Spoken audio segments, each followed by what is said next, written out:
Coba kalian simak video ini sampai selesai. Ada enggak yang mengalami hal yang sama dengan saya? Ya, ceritanya gini. Dulu ketika ada saudara yang datang atau teman datang dari kampung, lulus SMA, hanya bawa kolor, KTP nggak punya, jalan-jalan Jakarta nggak tahu, tapi pengen kerja. Otomatis yang kita lakukan itu kan urus KTP, masukin dalam kartu keluarga, lalu ya mencari pekerjaan. Nah, pendek kata diterima wawancara, tapi nggak tahu jalan-jalan ke Pulau Gadung. Akhirnya apa? Saya antar jemput dulu sampai dia hafal, ya kan, dia bisa pergi dan pulang sendiri. Nah, kemudian ketika jaga itu sebagai security, kan kalau malam suka dibantu oleh tentara. Mungkin karena sering berinteraksi dengan tentara, akhirnya timbul niat pengen jadi tentara atau polisi, tapi dia memilih pengen jadi polisi kan. Dihubungilah saya lagi, saya pengen jadi polisi katanya. Kan yang tahu di mana KTP saya bikin, di mana kartu keluarga saya buatkan, kan saya yang tahu. Akhirnya kan kerjaan saya lagi ngurusin berkas ke sana kemari. Nah, untuk pemberkasan persyaratan masuk ke polisian. Nah, singkat cerita diterima dan pendidikanlah di SPN Lido. Nah, pendidikan dasar 3 bulan itu kan agak-agak pahit lah ya, makan pun seadanya. Nah, jadi untuk menunjang agar makanannya kadang-kadang enak gitu. Jadi kalau hari Minggu pagi-pagi itu saya sudah ke Lido sana. Kebetulan kita agamanya Kristen, dan makanan ini pun kita selundupkan ke dalam gereja yang ada di SPN Lido itu. Kita taruh di situ, kita titip penjaga gereja.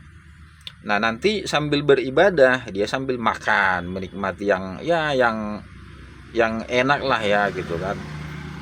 Nah, kemudian 3 bulan pendidikan dasar selesai, saya masih mewakili orang tuanya ya, karena memang bapaknya sudah mati. Nah, saya lah sebagai walinya waktu itu. Nah, udah. Tapi kesananya pas pendidikan selesai, saya sudah nggak tahu siapa yang diundangnya dalam pelantikan itu, siapa orang tuanya saya udah nggak tahu tuh. Tahu-tahu dia sudah dinas, ya kan. Nah, kemudian 2017 saya waktu itu kan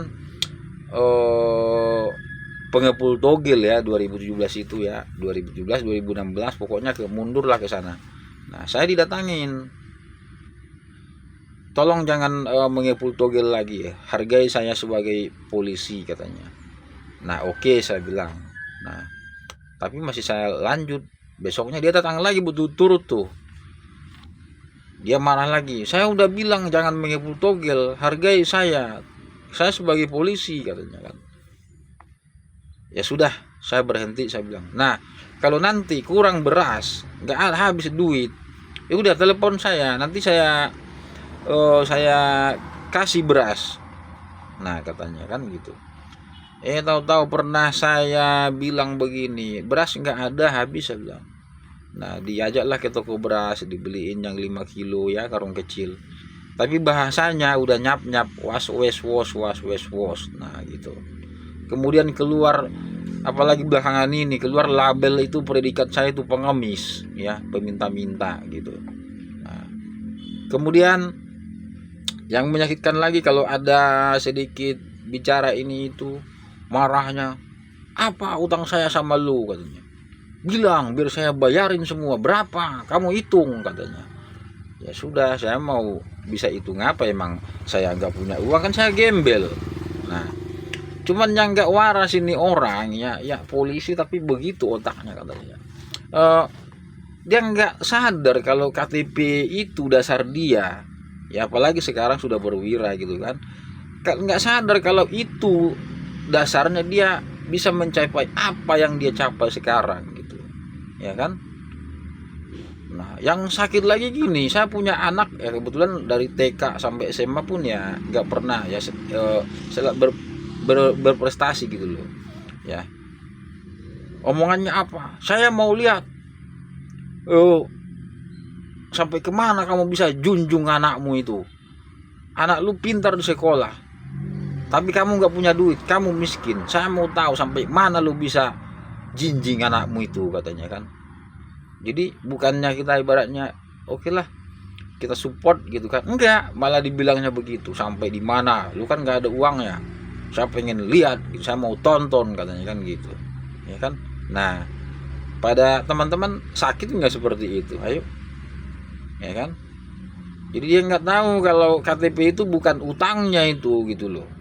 Seharusnya seenggaknya ya bantuin ngurusin anak orang untuk mendapatkan pekerjaan atau apalah gitu loh. Tapi enggak, malah ucapan seperti itu. Jadi sangat sakit toh ya, tapi ya rasa sakit sekarang udah saya nikmati ya. Oke, ini supaya buat kita semua, supaya jadi gambaran, supaya jadi pelajaran. Jadi kalau kita menolong orang jangan ya siap-siaplah menerima, kadang-kadang malah menggigit kita atau kita disepelekan ya, harus siap-siap menerimanya gitu. Terima kasih, semoga bermanfaat.